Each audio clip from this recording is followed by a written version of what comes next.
Hello বন্ধুরা, study motivation YouTube চ্যানেলে তোমাদের সকলকে স্বাগত। আজকে আমি ক্লাস 3 ইংলিশ উইংস বইয়ের পার্ট 2 এর 109 নম্বর পৃষ্ঠা থেকে আলোচনা করা শুরু করছি।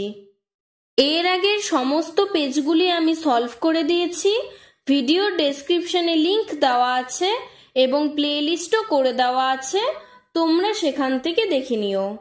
109 নম্বর পৃষ্ঠায় অ্যাক্টিভিটি 5 এ দেখো বলেছে, put tick mark on the correct meaning of the following words.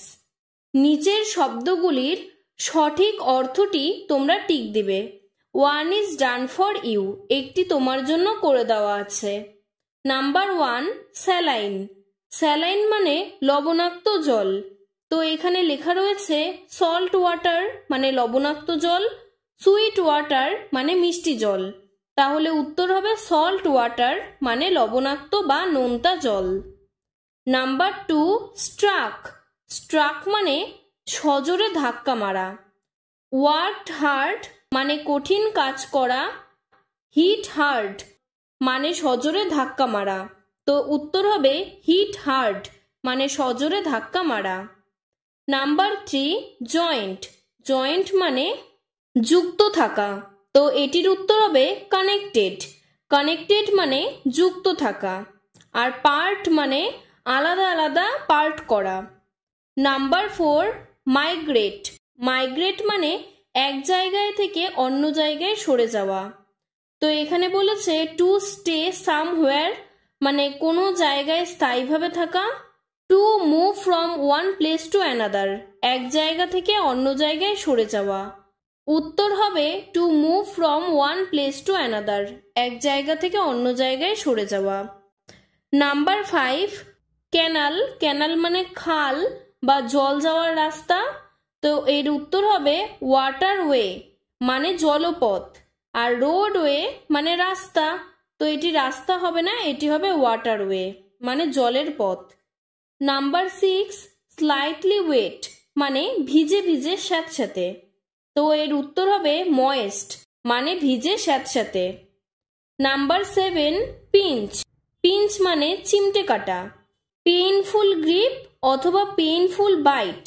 Painful grip হবে মানে এটি চিমটে কাটা, আর পেইনফুল বাইট মানে জোরে কামড় দেওয়া। তো এটি হবে চিমটে কাটা, painful grip. Number 8, fate. Fate মানে ভাগ্য, এটি হবে ডেস্টিনি। ডেস্টিনি মানে ভাগ্য। আর ইনসিডেন্ট মানে হঠাৎ করে কোনো ঘটনা ঘটা। Number 9, believed. বিলিভড মানে বিশ্বাস করা, এটি হবে ট্রাস্টেড। ট্রাস্টেড মানে বিশ্বাস করা। আর ওভার হেয়ার্ড মানে আড়ি পেতে শোনা। তো উত্তর হবে ট্রাস্টেড। নাম্বার 10, হারিডলি। হারিডলি মানে তাড়াহুড়ো করা বা খুব দ্রুত গতিতে কাজ করা, এটি হবে কুইকলি মানে তাড়াতাড়ি করা। আর হ্যাপিলি মানে খুব খুশি। তো উত্তর হবে কুইকলি মানে তাড়াহুড়ো করা। এরপরে অ্যাক্টিভিটি 6 এ বলেছে, make sentence with the following words. নিচের শব্দগুলি দিয়ে বাক্য রচনা করো। এ, ব্রিথ। ব্রিথ মানে শ্বাস প্রশ্বাস নেওয়া। উই ব্রিথ ইন অক্সিজেন, আমরা অক্সিজেন গ্রহণ করি। B, fat. ফ্যাট মানে ভাগ্য। মাই ফ্যাট ইজ ব্যাড, আমার ভাগ্য খারাপ। C, struck. স্ট্রাক মানে সজোরে ধাক্কা দেওয়া।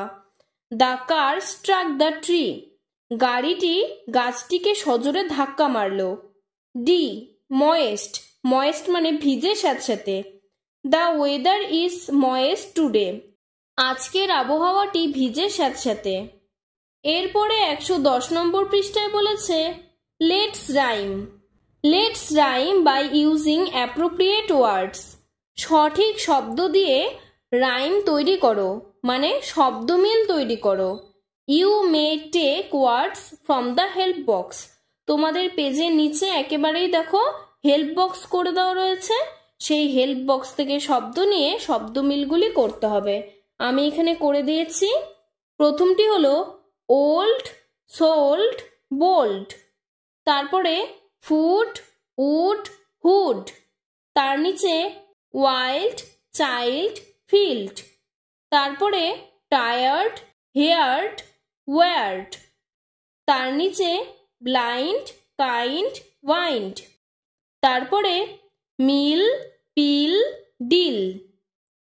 এরপরে 111 নম্বর পৃষ্ঠায় বলেছে লেটস টক, চলো বলি।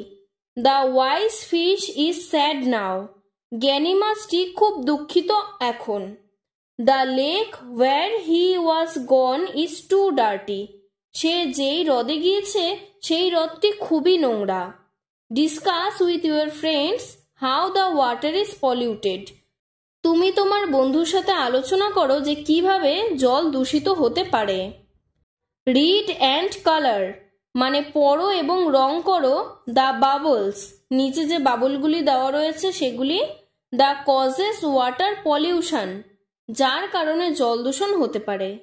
এখানে দেখো 6টি বাবল দেওয়া, তার মধ্যে আমি 4টি বাবলের কারণ খুঁজে পেয়েছি যে ওগুলোর মধ্যে দিয়ে জল দূষিত হতে পারে।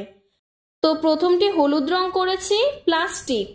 প্লাস্টিক কিন্তু জল দূষণের অন্যতম একটি কারণ। তার নিচে ওয়াশিং অ্যান্ড বাথিং, মানে কাপড় কাচা এবং স্নান করা।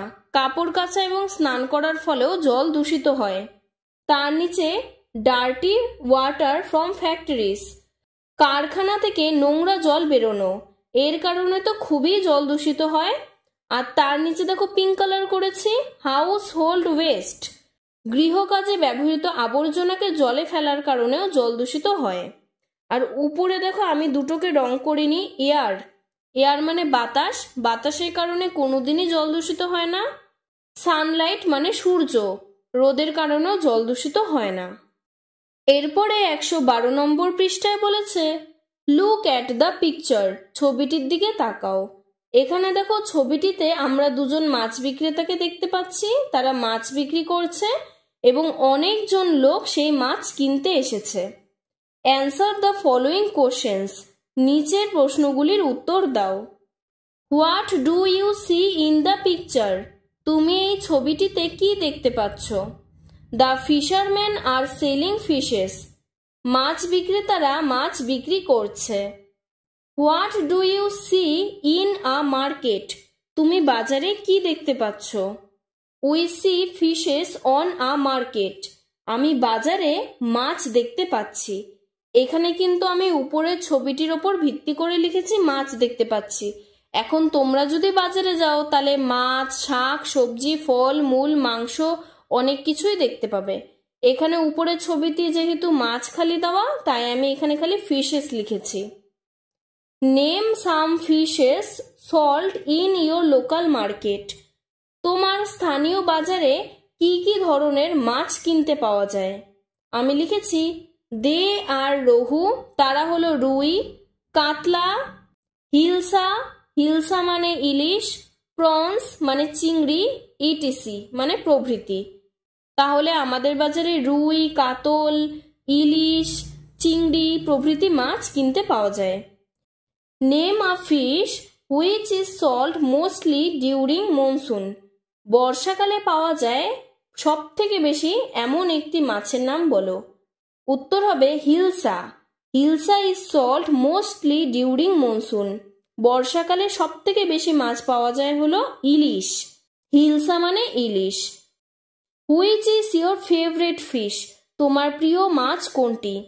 Hilsa is my favourite fish, ইলিশ হলো আমার সবচেয়ে প্রিয় মাছ। এখানে তুমি তোমার পছন্দের মাছের নামও লিখতে পারো।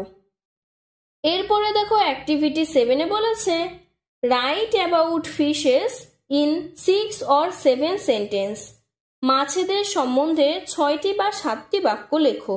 Use words from the help box, এই হেল্প বক্সের সাহায্য নিতে পারো। হেল্প বক্সের শব্দগুলি আগে আমরা পড়ে নিই, তারপরে আমরা পরের পৃষ্ঠায় এর উত্তরটি লিখব। গিলস, গিলস মানে ফুলকা। ফিন্স, ফিন্স মানে পাখনা। টেইল, টেইল মানে লেজ। স্কেলস, স্কেলস মানে আঁশ। হেড, হেড মানে মাথা। বডি, বডি মানে শরীর বা দেহ। ব্রিথ, ব্রিথ মানে শ্বাস নেওয়া। সুইম, সুইম মানে সাঁতার কাটা। অ্যাকুয়াটিক প্ল্যান্টস মানে জলজ উদ্ভিদ। ওয়ার্ম, ওয়ার্ম মানে পোকা, জলের পোকা। সল্ট ওয়াটার মানে লবণাক্ত বা নোনতা জল। ফ্রেশ ওয়াটার মানে মিষ্টি জল বা স্বাদু জল। রিভার মানে নদী। পন্ড মানে পুকুর। লেক মানে হ্রদ। সি মানে সমুদ্র। লে এগস মানে ডিম পাড়া। লিভ মানে বসবাস করা। এবার এই কয়েকটি শব্দ দিয়ে আমরা মাছেদের সম্বন্ধে 6-7টি বাক্য লিখব। এখানে দেখো উপরে বলেছে you may begin like this, তুমি এইভাবে শুরু করতে পারো। ফিশেস লিভ ইন ওয়াটার, মাছেরা জলে থাকে। তারপরে দেখো আমি লিখেছি সাম লিভ ইন ফ্রেশ ওয়াটার, কিছু মাছ ফ্রেশ ওয়াটার মানে স্বাদু জলে থাকে বা মিষ্টি জলে থাকে। And others live in saline water, এবং অন্যান্য মাছ লবণাক্ত বা নোনতা জলে থাকে।